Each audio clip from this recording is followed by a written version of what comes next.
શ્રી રામ કથાના આયોજક દિનેશ પાંડેએ જણાવ્યું હતું કે દરરોજ 15 થી 20,000 ભક્તો કથામાં હાજરી આપીને કથાનો આનંદ માણશે। દિનેશ ટેક્સટાઇલ અને અવધ સેવા સમિતિ દ્વારા મળશે આસ્થિક વિદ્યાલય ગ્રાઉન્ડ આસપાસ મેળા ગ્રાઉન્ડ ગોળાદરામાં 5 જાન્યુઆરીથી આયોજિત ભવ્ય શ્રી રામ કથામાં વ્યાસપીઠથી પૂજ્ય મુખેથી સુરતમાં ભક્તિનો અવિરત પ્રવાહ વહેશે। અયોધ્યાથી સુરત આગમન પર દિનેશજી પાંડેના ઘરે મહારાજજીનું ભવ્ય સ્વાગત કરવામાં આવ્યું હતું।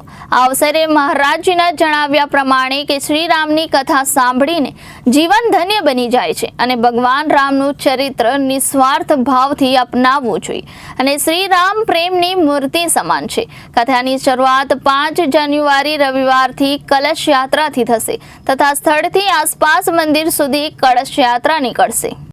जय श्री सीताराम। गुरुर् ब्रह्मा गुरुर्विष्णु गुरुर्देव महेश्वरा गुरु साक्षात परब्रह्म तस्मै श्री गुरुवे नमः। श्री गणेशाय नमः। श्री सीतारामाभ्याम नमः। श्री गुरु चरण कमलेभ्यो नमः। आप सभी को आमंत्रित करते हुए अत्यंत हर्ष हो रहा है कि विगत 15 वर्ष से भव्य श्री राम कथा का आयोजन किया जा रहा है, जिसमें मर्यादा पुरुषोत्तम प्रभु श्री राम की नगरी से अयोध्या धाम से पधारे परम पूज्य श्री गुरुदेव भगवान के मुखार बिंद से 5 जनवरी 2025 से 13 जनवरी 2025 तक अमृतमयी कथा का रसपान करने का सौभाग्य सूरतवासियों को प्राप्त हो रहा है। ये कथा में कितने लोगों को आप यहाँ बुलाने वाले हैं या कितने आदमियों की यहाँ पर कैपेसिटी है? इस कथा में लगभग गए वर्ष लगभग 15 से 20 हज़ार श्रद्धालु कथा श्रवण करने आए थे। हमको उम्मीद है इस साल भी लगभग 15 से 25 हज़ार के बीच लोग आए, ऐसा हम अनुरोध करते हैं सूरतवासियों से। किस उद्देश्य से ये आप कथा का आयोजन कर रहे हैं? भगवान श्री राम, मर्यादा पुरुषोत्तम भगवान श्री रामचंद्र का चरित्र हम लोग अपने जीवन में उतारें, ऐसा हम लोगों से कहते हैं कि आप अपने जीवन को कृतार्थ करिए भगवान श्री राम की कथा श्रवण करके। जिसमें लगभग 10 से 12 हज़ार के बीच मातृशक्ति शामिल होकर कलश पूजन करती हैं। विनम्र निवेदन है कि आप सनातन धर्म प्रेमी इस भव्य शोभा यात्रा में बढ़ चढ़कर भाग लेकर पुण्य को प्राप्त करें एवं अमृतमयी कथा का रसपान करें। 14 जनवरी को विशाल भंडारा में आकर प्रसाद ग्रहण कीजिए। कितने सालों से आप इस कथा का आयोजन कर हम रहे हैं? विगत 15 वर्ष से इस कथा का आयोजन करवा रहे हैं, जिसमें श्री धाम अयोध्या से गुरुदेव भगवान का आगमन होता है और इस कथा का श्रवण हम लोगों को कथा सुनने का सौभाग्य प्राप्त होता है गुरुदेव भगवान के मुखारबिंद से। लोगों को, सूरत शहर की जनता को क्या विशेष संदेश देना चाहिए? हम सूरतवासियों को ये संदेश देना चाहते हैं कि गुरुदेव भगवान से अमृतमयी कथा का रसपान करने के लिए सूरतवासी सब लोग पधारें कथा श्रवण करने के लिए। समय है शाम को 7:30 से 10 बजे तक।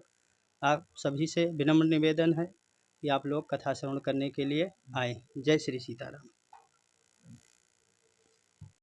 श्री सीताराम। श्री अवध सेवा समिति और दिनेश टेक्सटाइल के माध्यम से आयोजित श्री राम कथा में हमारे राम अवध धाम से आए हैं। हमारा नाम तो बता ही देंगे सब, अपना नाम नहीं लेना चाहिए। यहाँ दिव्य भव्य कथा का आयोजन है। राम कथा श्रवण करने के लिए सबको आमंत्रित कर रहे हैं। 9 दिन का ये श्री राम कथा का आयोजन है, 5 जनवरी से 13 जनवरी तक। और 14 जनवरी को बड़ा विशाल भंडारा, बहुत भीड़ भंडारा में होती हम देखें पर साल, तो भंडारा का आयोजन है। राम कथा श्रवण करने से सब कुछ मिल जाता है, जो प्राप्त करना चाहें सब कुछ मिल जाता है, क्योंकि राम कथा कामधेनु है। संसार की सारी वस्तुएं मिल जाती हैं राम कथा श्रवण करने से, यहाँ तक कि भगवान भी मिल जाते हैं। राम कथा सुरधेनु सम सेवत सब सुखदानी सत समाज सुरलोक सब, को न सुने अस जानी। तो दिनेश कुमार पांडे, यही कुमार लिखे हैं, दिनेश कुमार पांडे जी के आयोजकत्व में सबका आमंत्रण है, आई बड़ा सबका स्वागत करते हैं। इस 9 दिन की कथा में कौन सी बातों को आप कहना चाहेंगे लोगों को?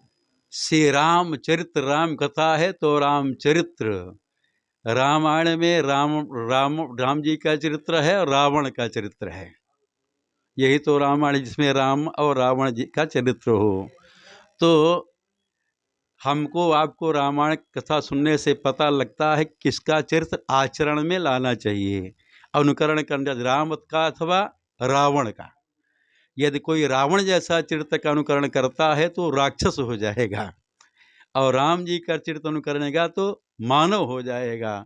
उसके जीवन में धर्म का आचरण होगा और उसको सब कुछ मिलेगा। इसलिए रामायण हमको आपको अपना कैसे जीवन में आचरण करना चाहिए सिखाती है, धर्म का आचरण सिखाती है, धर्म से ही सुख मिलता है। तो 9 दिन में राम कथा के माध्यम से कैसे हम संसार में जीवन यापन करें, कैसे धर्म का आचरण करें, क्या करना चाहिए क्या नहीं करना चाहिए, यही सब बताया जाएगा।